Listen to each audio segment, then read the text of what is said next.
Bien, ¿listos? Bien, llegamos al año 850 después de Cristo. El Papa en turno establece el dogma del agua bendita. Todos seguramente, o la mayoría, han entrado a una iglesia católica, ¿no?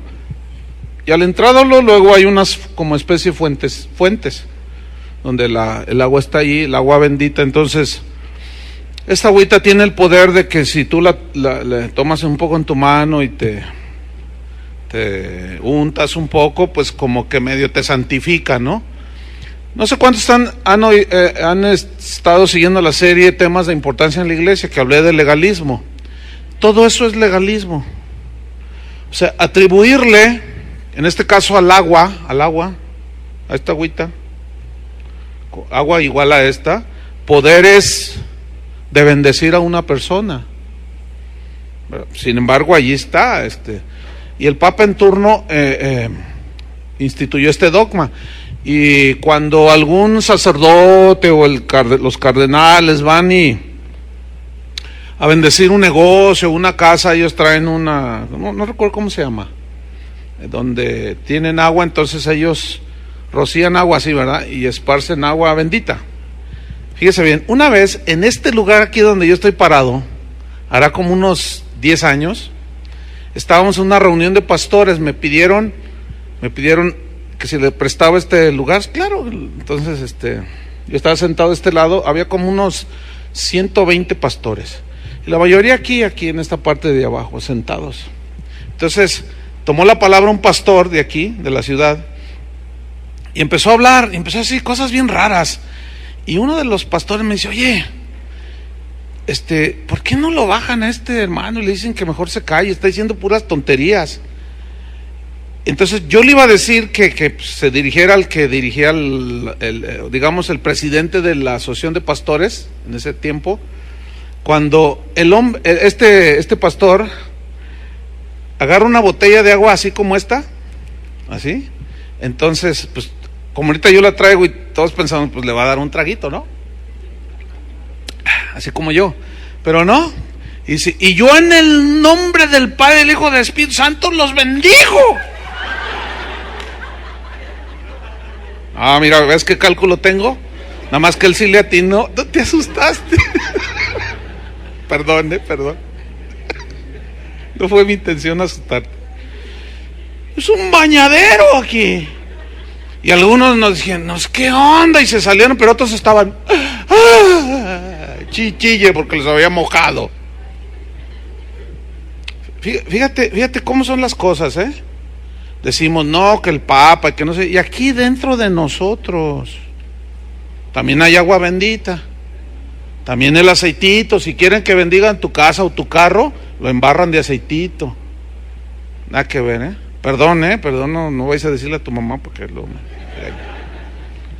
bueno, es que fui muy gráfico, ¿no? Ok, en el año 1115, por cierto, si me regalan otra botellita de agua. En el año 1115, el Papa en turno decreta la confesión auricular como dogma de la Iglesia. La confesión auricular, o sea, que tú vas con el sacerdote y le dices: me acuso de... Y luego él ya te dice, pues, rézate 5 Padres Nuestros, 5 Aves Marías, y yo te absuelvo, dicen, yo te perdono. Pero ¿qué dice la Biblia en 1 de Juan 1:9 acerca de a quién le confesamos nuestros pecados? Dice: si confesamos nuestros pecados, se entiende que es a Él, ¿no? Él es fiel y justo para perdonar nuestros pecados y limpiarnos de toda maldad. Nada más puro texto echa por tierra todo ese asunto, ¿verdad? Entonces, en ese mismo año se decreta otro de los dogmas fundamentales del catolicismo, que es la transubstanciación. Ustedes saben lo que es la transubstanciación, a esa altura ya saben, ¿no? Que es cuando el sacerdote consagra el vino y la hostia, en este caso, y se convierten literalmente, dicen ellos, en la sangre y en el cuerpo de nuestro Señor Jesucristo, ¿verdad? pues eso más que nada es un acto como de magia, ¿no? O sea, es algo que ya raya en lo que tú dices, híjole, pues qué cosas. Gracias, hermano, por el agua bendita. Y está fresca, ¿eh? Entonces, no, nada que ver. 1 Corintios 11, 23 al 26, allí Pablo habla de cómo recibió del Señor y cómo lo estableció la celebración de la cena del Señor, lo de la Santa Cena, como un memorial solamente, un recordatorio. Ahí no lo vamos a leer porque nos lleva tiempo. 1 Corintios 11, 23 al 26, ahí está. Y con eso se echa por tierra todo ese asunto, ¿verdad? Llegamos al año 1229 y el Papa en turno, fíjense lo que hizo, prohíbe leer la Biblia bajo pena de muerte. Y ya nos estamos acercando a los primeros, digamos, a los primeros que empezaron, clérigos que empezaron a levantar la voz en contra de toda esa corrupción. Aquí para ese entonces ya se estaba gestando un hombre llamado John Hus, que ya hablaremos después de él. Pero aquí el Papa en turno prohíbe leer la Biblia bajo pena de muerte. O sea, si te encontraban leyendo la Biblia, te daban cuello, ¿verdad? Mientras que eso dijo el Papa, Jesús dijo en Juan 5:39, escudriñad las Escrituras. O sea, busquen en las Escrituras, porque le están ahí cuestionando a Jesús, que si él era el Cristo, que si no, y él dijo, escudriñad las Escrituras. O sea, ¿dónde más se puede escudriñar para saber dónde Dios dijo? En las Escrituras. Escudriñad las Escrituras porque a vosotros os parece, a ustedes les parece, que en ellas tenéis la vida eterna, y ellas, las Escrituras, son las que dan testimonio de mí, dijo Jesús. Entonces, mientras que Jesús dijo, quieren conocerme, quieren saber quién soy yo, cómo vine, quién soy, cómo siempre he existido desde antes de la creación, yo soy Dios. Bueno, estudien las Escrituras. Llega el Papa, dice, el que las lea, lo mato. Qué grueso, ¿no? Bueno, llegamos al año 1301. Y ahí inicia, en ese año, en el 1301, el Papa en turno establece el dogma de la Iglesia Católica como la única iglesia verdadera. O sea, no hay otra. ¿Sí? La Iglesia Católica es la única iglesia verdadera. Pero el dogma dice, y fuera de ella, de la Iglesia Católica, no hay salvación. Todavía, fíjate, hay gente que argumenta todos estos, a veces en correos, que a mí me mandan correos ateos, de todo tipo de gente. Y algunos todavía dicen, ¿cuál fue la primera iglesia? Dicen, a ver, contésteme. Pues la respuesta es, pues, la iglesia cristiana, ¿no? La que fundó Jesús. Pues nosotros somos, dice, y fuera de la iglesia no hay salvación. Y citan ese dogma del 1301. Es la única iglesia verdadera. Las demás son sectas, dicen, ¿verdad? Y ya ve que el Congreso Ecuménico II dice, ya no nos llama así protestantes o herejes, ahora nos catalogaron como hermanos separados. Híjole, pues yo no sé. Bueno, es claro, evidentemente que no hay esa hermandad, porque no concilia la doctrina católica con la doctrina bíblica, ¿verdad que no? Pero para nada. Entonces, pues como que, bueno, ahí dejo la cosa mejor. Hechos 4:12 dice, y en ninguna iglesia hay salvación. ¿Así dice? No, en ningún otro hay salvación, porque no hay otro nombre bajo el cielo dado a los hombres en que podamos ser salvos. O sea, la salvación no es por pertenecer a una iglesia. La salvación la da una persona, la salvación es una persona, y es la persona de Cristo. Hasta ahorita todavía inclusive iglesias que se precian de ser, que vienen del movimiento de la Reforma, o sea, iglesias cristianas evangélicas, se atreven a decir exactamente el mismo, qué mala piratería, qué mala copia. Se atreven a decir, si tú te vas de esta iglesia, le dicen a la gente, te vas a perder. ¿Alguien le ha dicho algo así? ¿Le han dicho algo así? Sí, pues ¿qué le dijeron, oiga? Bueno, le dijeron su dogma evangélico. ¿Pero bíblico será? Bíblico no es.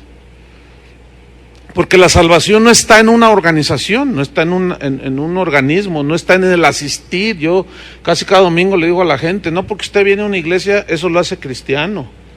Cristiano es el que nace de nuevo, se arrepiente y es lavado con la sangre de Cristo.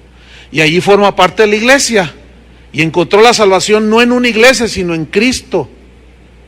Pero se reúne con otros hermanos que tenemos la misma fe. Bien, en el año 1546, el Papa en turno aumenta, bueno, sí, eso es lo que la palabra más correcta. Aumenta o añade 11 libros más a la Biblia del canon que se había establecido ya de 66 libros. Y ellos añaden 11 libros más que se conocen como los deuterocanónicos o apócrifos. Eso significa textos dudosos. Eso significa apócrifos. Textos dudosos, deuterocanónicos, o sea, que van a la par, que son escritos tal vez contemporáneos de algunos libros que están en la Biblia, pero que se duda de su autenticidad de inspiración del Espíritu Santo.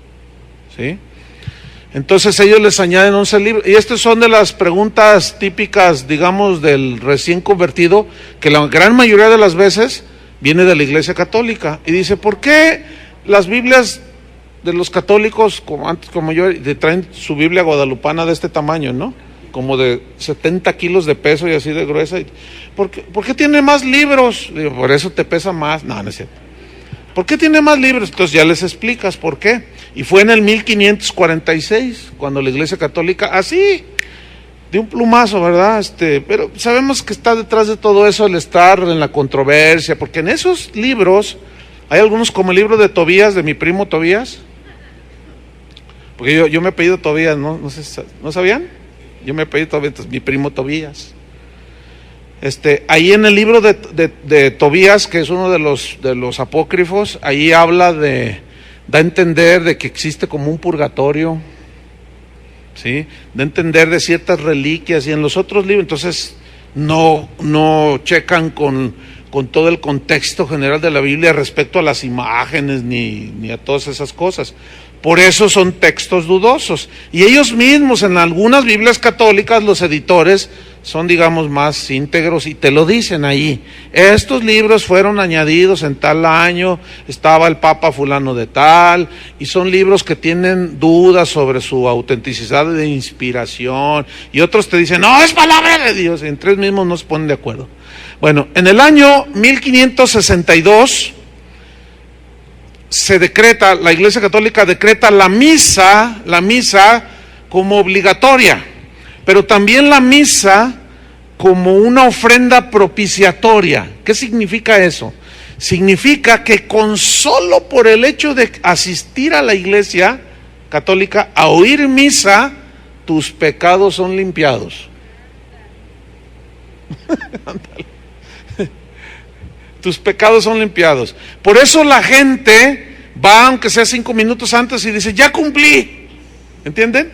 De ahí viene todo eso. Porque dice, no, obliga a misa, sí obliga, pero el hecho de ir, solamente por el solo hecho de ir, ya este decreto dice que la misa es una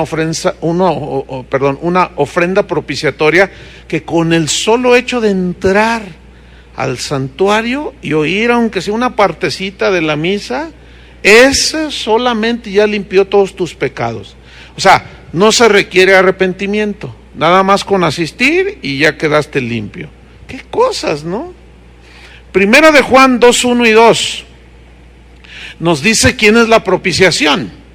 Propiciación significa que Dios tuvo misericordia de nosotros y fue propicio y nos perdonó, nos salvó, nos limpió, nos reconcilió con Él.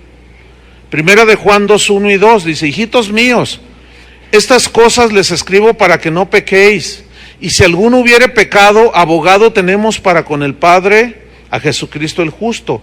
Y Él es la propiciación por nuestros pecados. O sea, Él es el objeto del sacrificio por nuestros pecados, no el hecho de asistir a un lugar. Entonces, por ejemplo, cuando yo le digo a la gente, no crea que por el hecho de asistir usted ya es cristiano. Es todo lo contrario a lo que les dicen de la misa. Porque es la verdad, ¿sí o no? No porque alguien está estudiando en una escuela bíblica como esta, ya quiere decir, ¿qué quiere decir? Nada. El diablo sabe más Biblia que tú. Eso no quiere decir nada. Pero es bueno estudiar. Entonces, Él es la propiciación por nuestros pecados, y no solamente por los nuestros, sino también por los de todo el mundo, o de toda la gente que vive en el mundo y que cuando se arrepiente son lavados con la sangre de Cristo. Bueno, llegamos al año 1854 y ahí la Iglesia Católica, con el Papa en turno al frente, establece el dogma de la Inmaculada Concepción de María. ¿Has oído esto, no? Inmaculada Concepción. O sea, esto significa que María, la Virgen, la Madre de Jesús, nunca tuvo más hijos. Significa que ella era virgen cuando el Espíritu Santo puso la semilla en su vientre. Nace Jesús y ella sigue siendo virgen, ¿verdad? Este es un dogma y que se conoce como la Inmaculada Concepción de María, que no tuvo más hijos. Bueno, esa es la definición. En Mateo 1:25 habla después de que nació Jesús. Mateo 1:25 dice, pero no la conoció, se refiere a José, pero Mateo 1:25, pero no la conoció hasta que dio a luz a su hijo primogénito y le puso por nombre Jesús. Aquí en este versículo está todo, nada más con ese solo. Dice, pero no la conoció. Ustedes saben que el verbo aquí conocer es un eufemismo, o sea, es una expresión judía que significa tener relaciones íntimas entre el esposo y la esposa.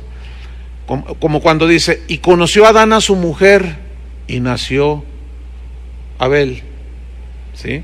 Entonces, dice que pero no la conoció, o sea, no tuvo relaciones sexuales con María. Es lo más natural, pues si era su esposa, ¿no? Pero no la conoció hasta, esa palabra es clave allí, hasta que dio a luz a su hijo primogénito. Es decir, después de que nació Jesús, ellos continuaron viviendo su vida matrimonial normal, y la Biblia nos asegura que ella tuvo más hijos, porque son sus hermanos. Aquí viene María y sus hermanos, pero la Iglesia Católica, queriendo de una manera tan simplona tratar de evadir eso, dice que son primos, porque la traducción de hermanos se presta también a primos, pero las circunstancias alrededor, pues es obligada la interpretación de que llegaron María y sus hermanos de Jesús, María y sus hijos, o los hermanos de Jesús. Porque, bueno, pues ni modo que los sobrinos o los primos de Jesús anduvieran siempre con María. Pues eso es bien ilógico, ¿no? O sea, bien, hasta ni quiero tomarme el tiempo de debatir eso, porque eso hasta cualquier niño lo puede hacer. Pero, miren, dice, no la conoció hasta que dio a luz a su hijo primogénito. O sea, esa palabra primogénito significa primer hijo. Nunca dices primer hijo si no hay otro, un segundo, o un tercero, o un cuarto. Juan 3:16 dice, porque de tal manera amó Dios al mundo que dio a su hijo unigénito, quiere decir uno, único. Y primogénito, por ejemplo, ¿quién es primogénito de la familia de ustedes? ¿Cuántos fueron? 6, entonces tú eres el primogénito. No eres unigénito, eres primogénito, o sea, eres el primero, luego sigue otro hermano u otra hermana y así. Entonces, el mismo versículo, aquí la Biblia, pues es que la Biblia, ¿qué tiene que andar diciendo cosas como esa? O sea, era una virtud, Dios escogió una mujer virtuosa, es obvio, ¿no?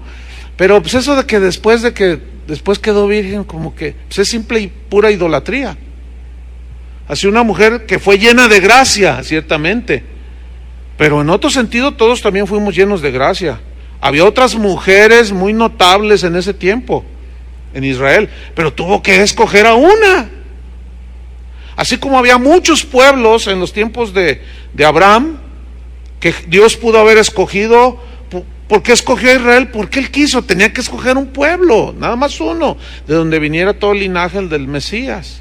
Pudieron haber sido los mexicanos, pero no, fueron los judíos, ¿verdad? Entonces, en fin, llegamos al año 1870, y ahí es donde el Papa en turno, junto con todos los cardenales, establecen la infalibilidad del Papa como dogma. ¿Qué significa infalibilidad del Papa? Significa que él no se equivoca cuando habla cosas concernientes a la doctrina cristiana. O sea que el Papa, cuando dice el limbo es un lugar donde van los niños, no se equivoca. Eso, en realidad ese es el meollo del asunto aquí en cuanto a la infalibilidad papal, que cuando él habla ex cátedra, o sea que está dando como representante de Dios, según ellos, está hablando sobre temas de la iglesia. Ahí es imposible que se equivoque, háganme favor, pero en fin, ahí está el asunto, ¿verdad? Y el único que es infalible, ¿quién es? Dios. O sea, llegamos al año 1950, ya se oye así como más de mi tiempo, ¿verdad? 1950, y allí se establece el dogma de la Asunción de María. Pues ahí el Papa en turno dice, pues ¿qué otra cosa? Pues mantener a la gente así como ferviente, ¿no? A ver qué les inventamos, ¿qué? Entonces inventaron la Asunción de María. ¿Qué significa? Que ella no murió, que ella fue llevada como Enoc o como Elías, y ese es su argumento de, si se llevó a Enoc y a Elías, pues también se la llevó a ella. Oiga, ¿y quién vio? ¿Qué? No, pues por ahí algunos vieron. Oiga, pero ¿y dónde dice en la Biblia? Bueno, no dice, pero es una tradición de la iglesia. ¿Basado en qué? Pues en que yo dije y soy el Papa, ¿y qué? ¿Verdad? Llegamos al año 1965, que fue, digamos, casi de los últimos dogmas fundamentales de la Iglesia Católica, de los papas, donde declaran a María como Madre de Dios. ¡Ay, Dios! Fíjate el título, Madre de Dios, pero también Madre de la Iglesia. Bueno, el solo título ese de Madre de Dios, o sea, es una media verdad, porque fue madre de la humanidad de Jesús, y como Jesús es Dios, ellos se hacen un lío allí, pues entonces es madre de Dios, deducen. No, discúlpame, es que Él se encarnó, Él ya existía y tomó forma humana. Y con todo respeto, ella es madre de la humanidad de Jesús, pero ¿cómo va a ser madre de su divinidad? Porque madre de Dios, el término implica que ella como diosa concibió al Dios Jesús. O sea, es un lío, es un relajo ahí, es una confusión espantosa. Pero también la ponen como madre de la iglesia, ¿verdad? Y se toma el del texto de Juan, donde está Jesús en la cruz y le dice, madre, ahí está tu hijo, hijo, ahí está tu madre. Entonces, ahí no las dejó como madre, dicen.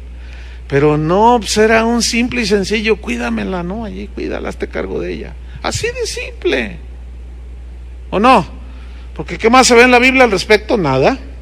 Jesús en Juan 8:58 dijo,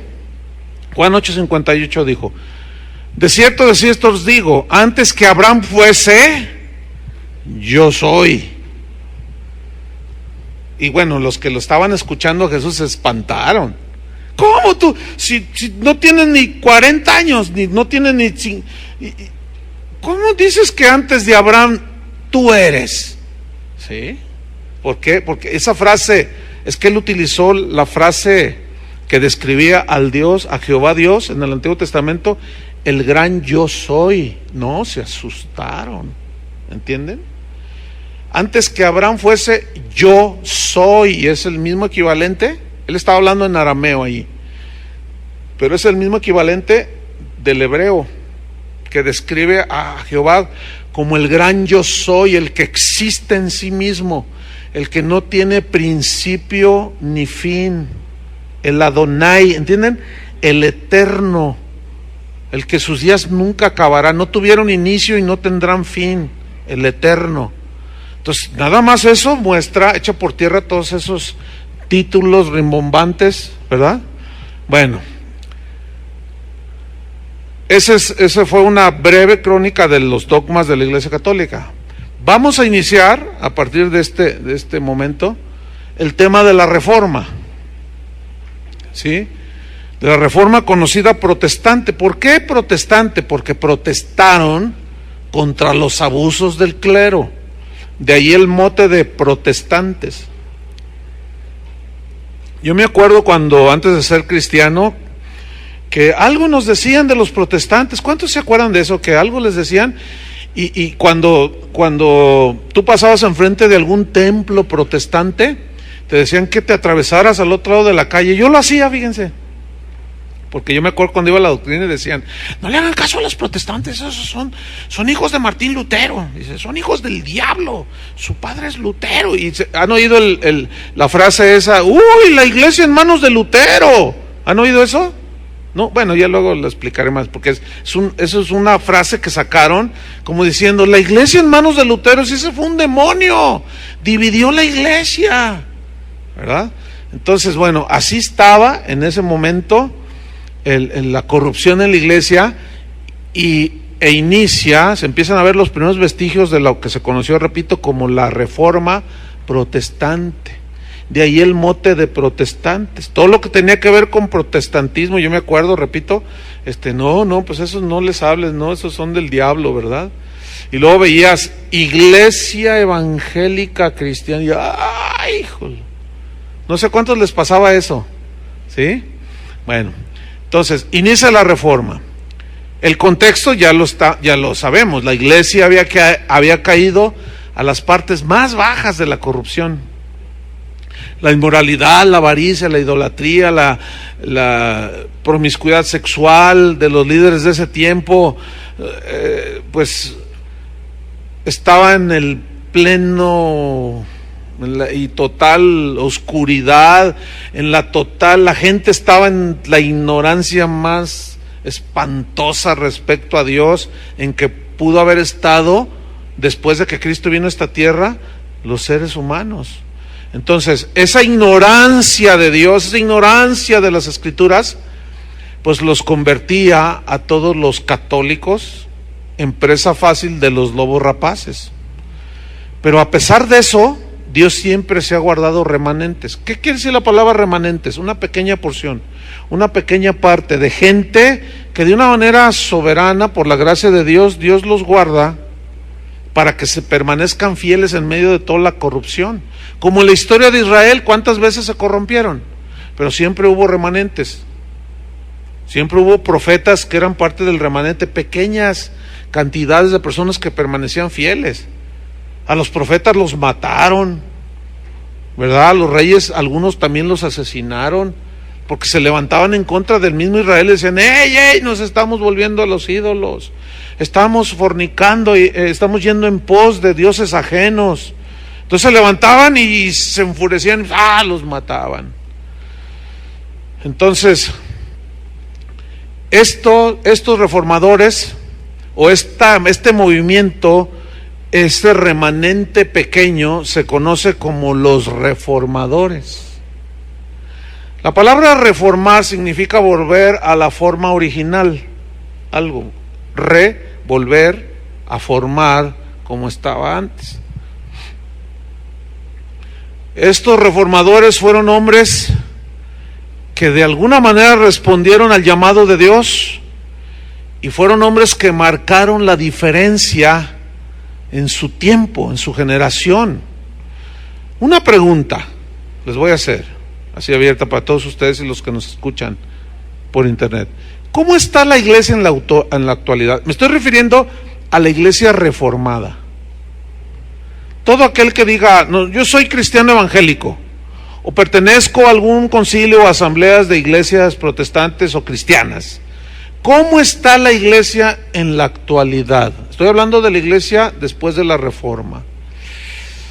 Les voy a dar mi punto de vista, no tienen que estar de acuerdo con él, pero a mi juicio, la iglesia reformada, por la que todos aquellos hombres, muchos dieron su sangre, sus vidas, los asesinaron, los ejecutaron, creo, a mi juicio, que está en uno de los peores momentos después de la Reforma. Hoy estamos en uno de los peores momentos.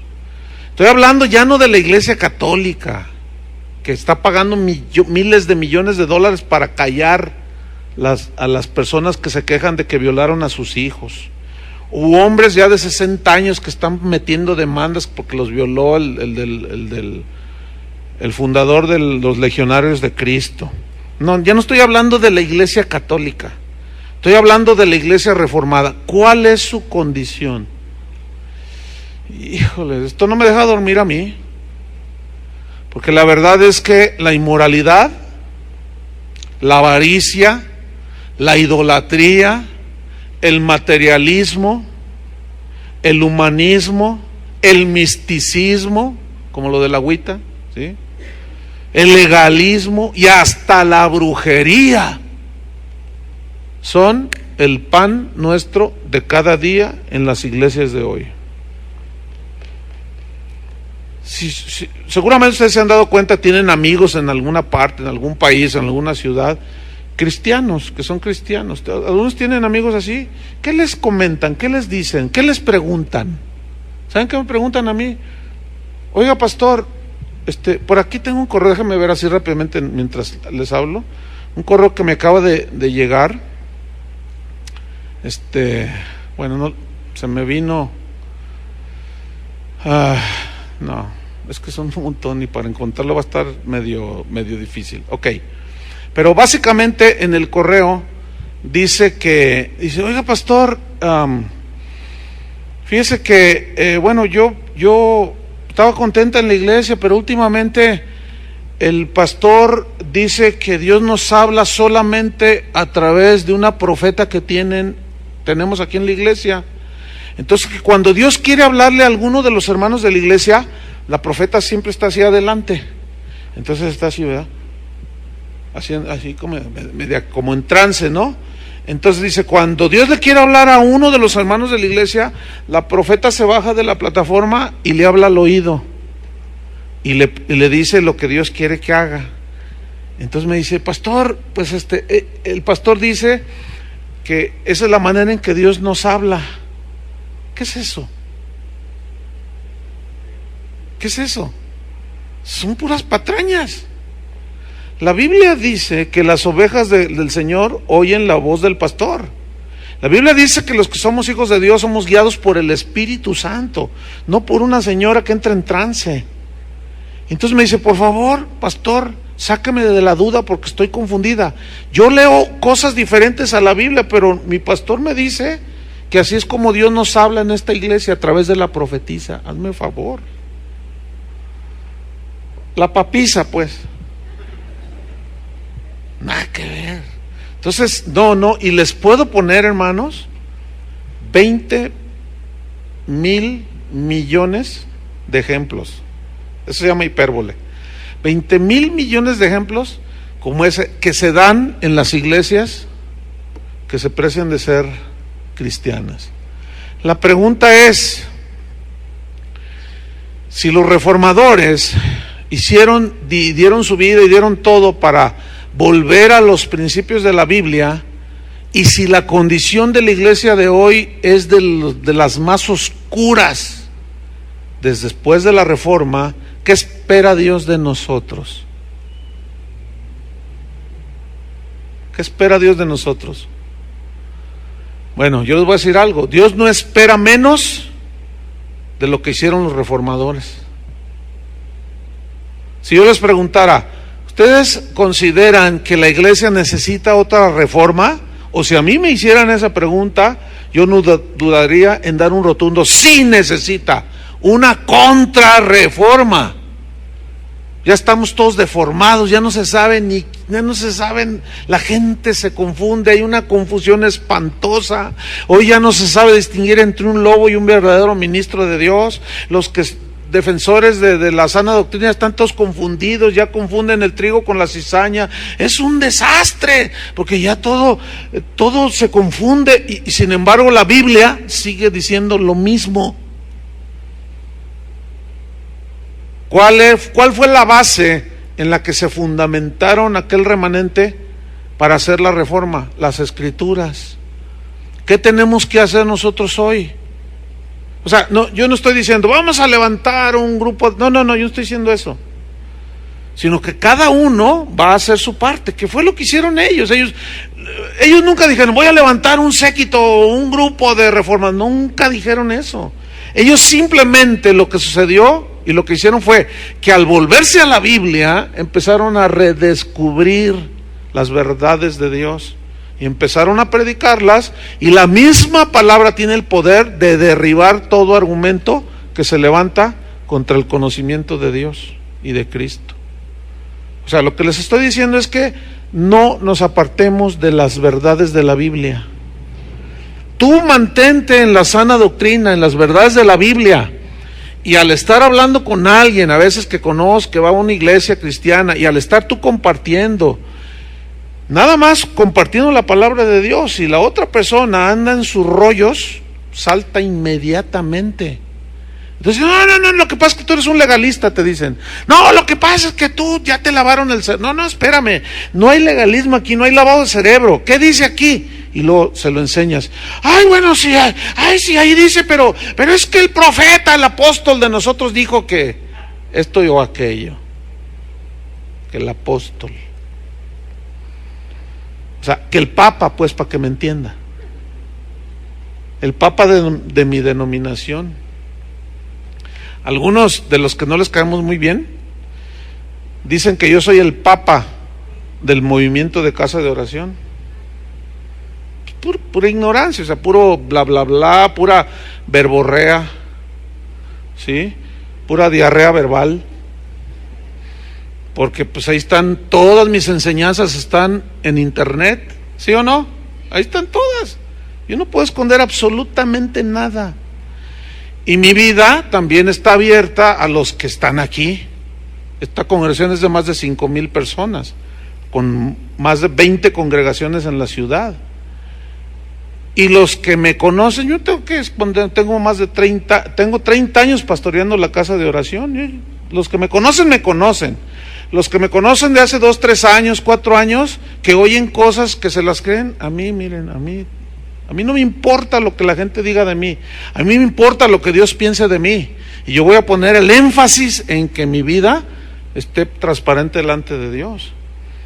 Pero resulta que ese enfoque en las Escrituras y en la integridad, pues no les gusta a los lobos, no les gusta a los que tienen en oscuridad a la gente, no les gusta a los que tienen, como la Iglesia Católica en toda la historia ha tenido a sus feligreses en la vil ignorancia de quién es Jesucristo. Y es obvio que cuando los primeros reformadores empezaron a hablar, pues los mataban, ¿verdad? Entonces, ¿qué espera Dios de nosotros? No espera menos que lo que hicieron los primeros discípulos, ni tampoco lo menos de lo que hicieron los primeros reformadores. Hechos 13:36 es un texto muy interesante. Dice que, porque a la verdad David, dice, habiendo servido a su propia generación, según la voluntad de Dios, murió. O sea, aquí lo que quiero rescatar es lo siguiente. Hablando de David aquí, el versículo. Habiendo servido ¿a quién?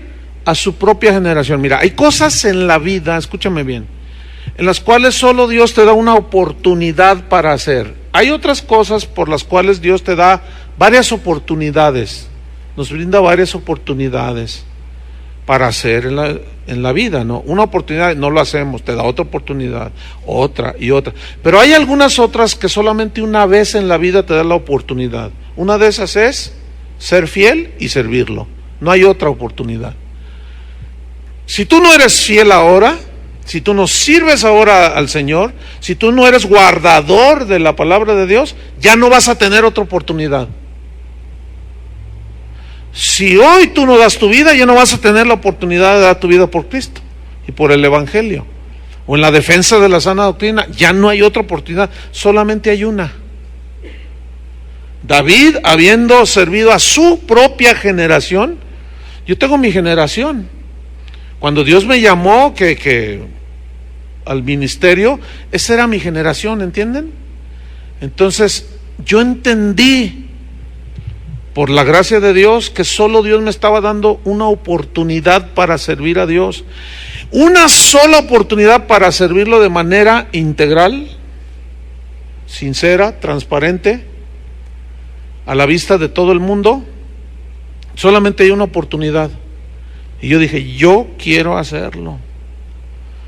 Y Dios me decía claramente, te vas a echar encima al mundo, te vas a echar encima a los religiosos, te vas a echar encima a los engañadores, te vas a echar encima a los amargados, te vas a echar encima a los envidiosos, te vas a echar encima a mucha gente. Pero si tú te mantienes fiel, bueno, esto fue en el caso mío, hace muchos años, cuando Él me llamó. Dice, yo te voy a usar y serás un instrumento, serás como mi boca, como le dijo al profeta. Y cada día, cada momento de mi vida después de eso, ya son más de casi 36, ya voy para 36 años, he servido a mi generación incansablemente. O sea, no me estoy jactando, entiéndamelo. O sea, estoy hablando de lo que menos espera Dios, nada más le estoy compartiendo eso, ¿sí? Yo me he quemado las pestañas, he enfrentado todo lo que ustedes se puedan imaginar. Porque algunos ven, ¿verdad? Y, oye, esto y lo otro, y, oye, la congregación, oye, esto, y ay, así quiero ser yo, ay, así tú. Pero no saben qué hay detrás, que hay un precio a pagar. Como aquella muchacha que estaba mirando un concierto de violín, de uno de los violinistas más famosos de ese tiempo, siglo pasado. Y estaba la muchacha allí, en las primeras filas, escuchando aquellas notas de un violinista muy famoso. Y estaba embelesada.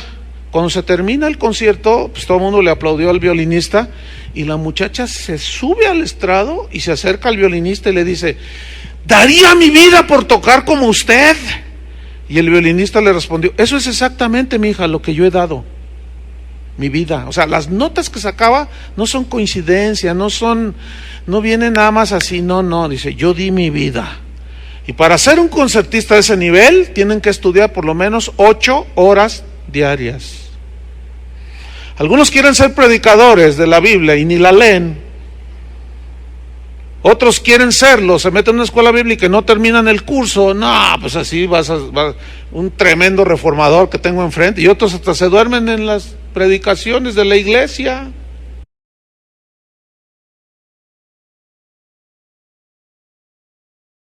¿Qué más puede hacer uno? Están despiertitos, yo lo sé. En esta vida hay una sola oportunidad de servir a la causa de Cristo. Una sola. ¿Cuántas veces? Una. O lo haces hoy o nunca lo hiciste. Ahora, tú puedes ser salvo. Sí, porque la salvación no es por obras, ¿verdad? Dios te quiere usar. Pero si tú te resistes, si tú evades, Dios va a llamar a otro. Pero también te va a pedir cuentas de todo eso, ¿verdad? Porque Pablo habla del tribunal de Cristo, donde vamos a ser juzgados, no nuestros pecados, sino lo que hicimos mientras estábamos en el cuerpo, haya sido bueno o malo. Y ahí es donde Dios va a repartir galardones. Pero en fin, ese ya es otro tema. Estos reformadores, de los que vamos a continuación a hablar ya por el resto de la clase, hicieron lo mismo que Jesús y los apóstoles. ¿Qué fue? Enfrentaron el sistema religioso de su tiempo.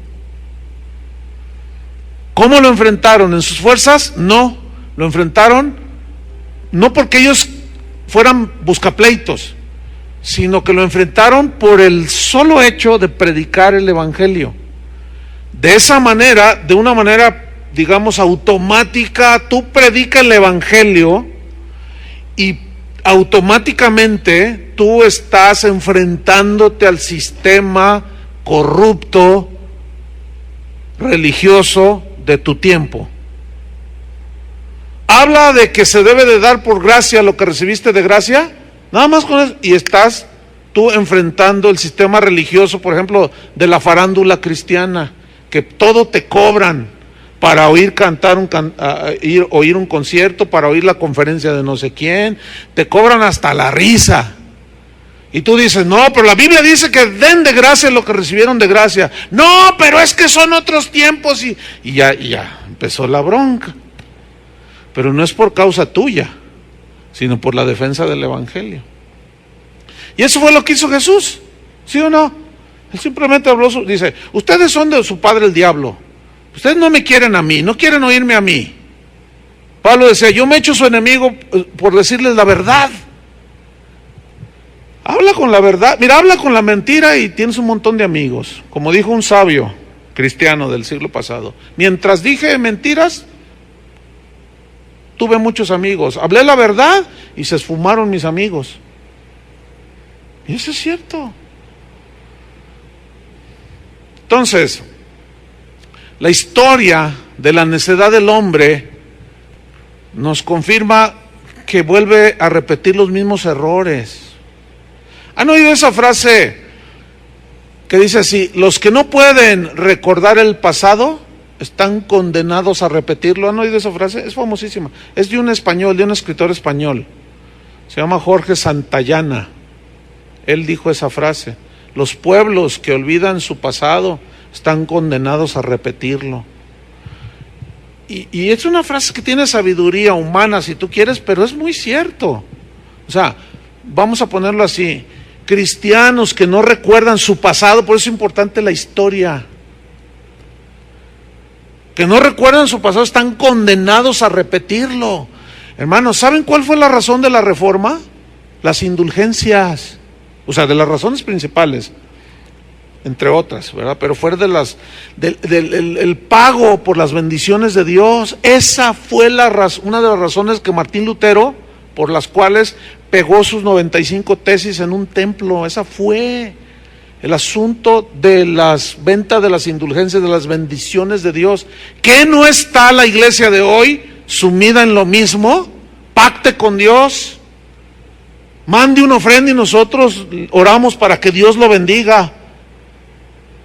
Es exactamente lo mismo, el tráfico de las bendiciones de Dios por dinero.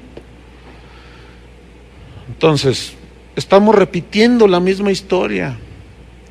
Yo escucho a predicadores, o sea, yo tengo un buen número de predicadores que escucho en la actualidad, pero de cuando en cuando también escucho, porque la gente a veces me pregunta, oiga, ¿qué con esto? Entonces yo tengo que escuchar para saber qué están diciendo también, ¿no?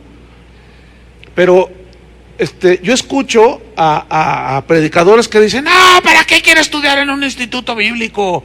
Esos nomás lo único que hacen es inflar la cabeza. Sí es cierto, sí y no. Se le infla la cabeza a aquel que no tiene buenas intenciones y que anda con sus rollos. Pero llenarte del conocimiento de su voluntad y del conocimiento del Hijo de Dios, si esa fue la queja de Dios contra Israel. Mi pueblo pereció porque le faltó ¿qué? Conocimiento. Y deja de estudiar porque la letra mata, dicen, y están más confundidos con ese asunto de la letra mata, porque ahí se refiere a la ley, no al conocimiento de Dios. Entonces, olvidamos la historia y volvemos a repetirla. Y tú citas la historia y te tachan de retrógrada, te tratan de quién sabe cuánta cosa. Pero bueno, hay un precio a pagar. El problema es cuántos lo quieren pagar. Y el asunto es que desgraciadamente la historia se ha repetido. Y aquí nos vamos a quedar, ¿verdad? Para la próxima clase. Vamos a orar. Señor, te damos gracias. Sabemos que tú estás haciendo algo, sabemos la condición de la iglesia, pero también creemos que tú estás levantando un remanente fiel, que te siga, que te sirva con fidelidad. No hay otra oportunidad, Señor, para servirte más que la vida misma. Si no es hoy, ya no habrá otra. Gracias, Señor, por lo que estás haciendo en los corazones de algunos alrededor del mundo, donde estamos incluidos unos cuantos acá en esta ciudad y unos pocos más en todo México. Te damos las gracias, Señor. Despierta ese espíritu de reformador.